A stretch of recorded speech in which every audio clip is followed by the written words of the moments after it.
The wreck of this Vietnamese gunboat is incontestable evidence of that invasion.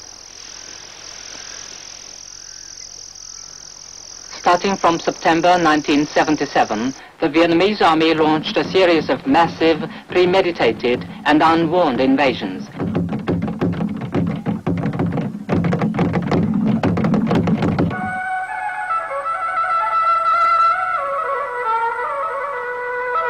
The towering crimes of the Vietnamese aggressors aroused immense hatred on the part of our people.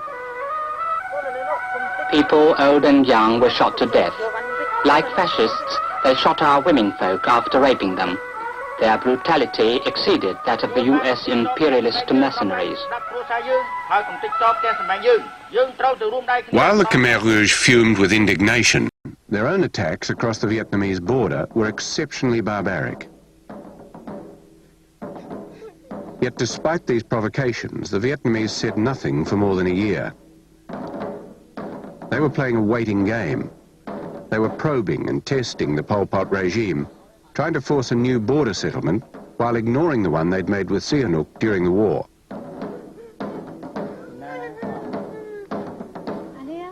The Khmer Rouge were easily baited. Their response to intimidation was to launch more belligerent raids. On the border issue, they would never yield. There was nothing at all to negotiate. At the end of 1977, the Vietnamese launched a punishing invasion and then withdrew. But instead of being sobered, the Khmer Rouge made a parade of prisoners and pretended to have won a great historic victory. Now they boasted that every Khmer Rouge fighter would kill 30 Vietnamese. They said they were ready to sacrifice 2 million Kampucheans in order to wipe out all 50 million of their Vietnamese neighbors. The Khmer Rouge were now consumed with paranoia. Defeated in its military provocations, Vietnam turned to the use of agents to stage abortive coups d'etats on 6 different occasions. POW Tran Van Thuong revealed that the plan of the Communist Party of Vietnam was to set up puppet regimes at all levels of Kampuchea.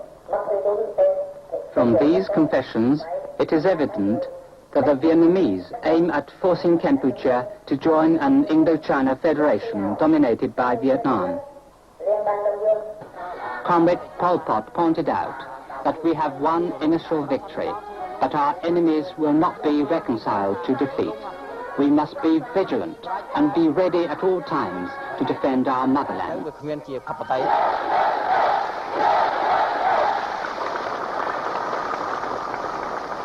In 1978, around the time of this rally, the bloodiest purges of all were being carried out here in the eastern zone of Kampuchea.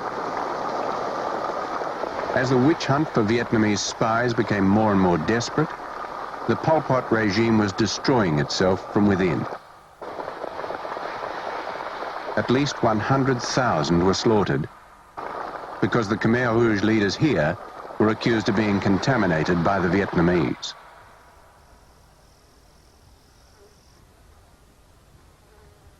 Just how many died during the 3.5 years of Pol Pot's rule can never be known for sure. But estimates suggest a death toll of at least 700,000 Kampucheans, and perhaps as many as 1 million.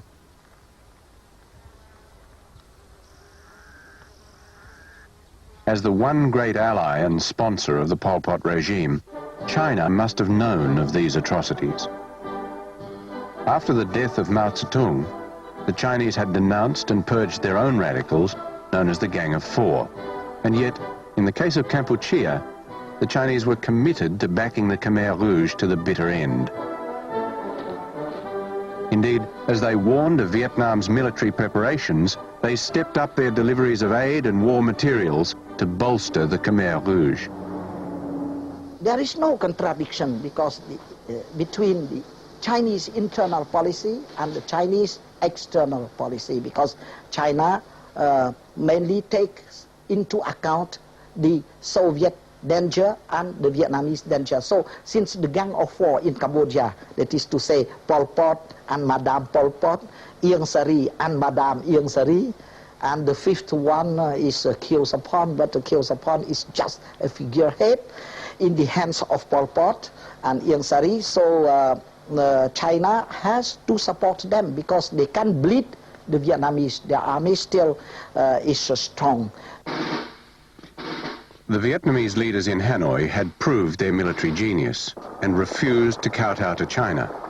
As a matter of pride and security, they were prepared for a showdown to stake their claims over Kampuchea. They'd already angered China when the Chinese minority living in Vietnam became a target for persecution, and hundreds of thousands were forced to leave as boat people or overland refugees. Now their economy was one of the poorest on earth, but their army was one of the largest. In fact, only the superpowers had more men under arms. As tensions rose with Peking, the Vietnamese began secretly planning for a new military campaign.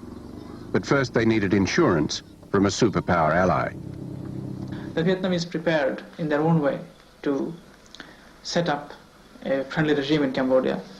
And in doing that, they consulted the Soviets, and they also looked at the possibilities of reactions they would get from other countries, particularly China, if the regime in Cambodia was overthrown. And this is why they consulted the Soviets and then agreed to the Soviet suggestion, which was made much earlier, to sign a treaty of friendship. The Soviets actually suggested to the Vietnamese as early as 1975 that we should sign a treaty of friendship. Vietnamese turned that down. But then in 1978, the Vietnamese approached the Soviets saying, we would like to sign the treaty, because Vietnamese knew that that treaty would buy them an insurance against likely or possible Chinese reaction to what they're going to do in Cambodia. So in November 78, the Vietnamese signed a treaty with the Soviet Union. In December 1978, the Khmer Rouge launched a fairly small attack into Vietnam, northwest of Ho Chi Minh City in Tay Ninh province, and it was at this point that the Vietnamese hit. They decided that enough was enough.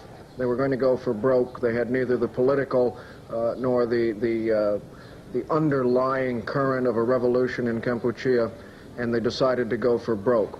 They did this with a tactic known as the Blooming Lotus, which merely is a textbook drive straight down highways. They picked 3 main highways into Kampuchea, where all highways lead to Phnom Penh, and they simply drove down the highways, splitting up the Pol Pot forces as they went. The idea was simply to reach Phnom Penh and into western Kampuchea as quickly as possible, establish as much control of the roads and the strategic areas as possible, as quickly as possible.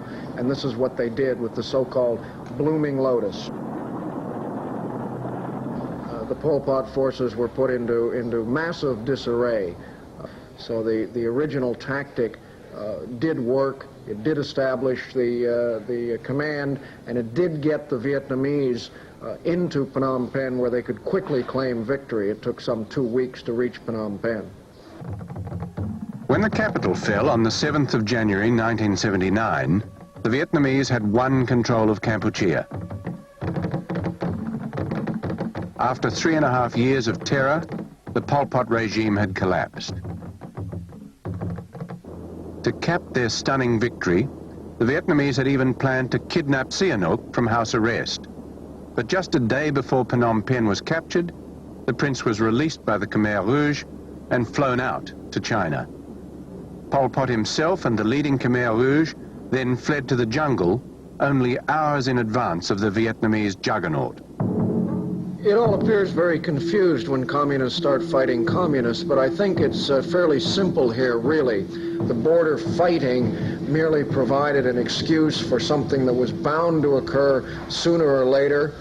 If there had not been border fighting, it might have had to have been achieved through a coup d'etat in Phnom Penh or an infiltration of Pol Pot's Communist Party. But Vietnamese control of Indochina is a basic tenet.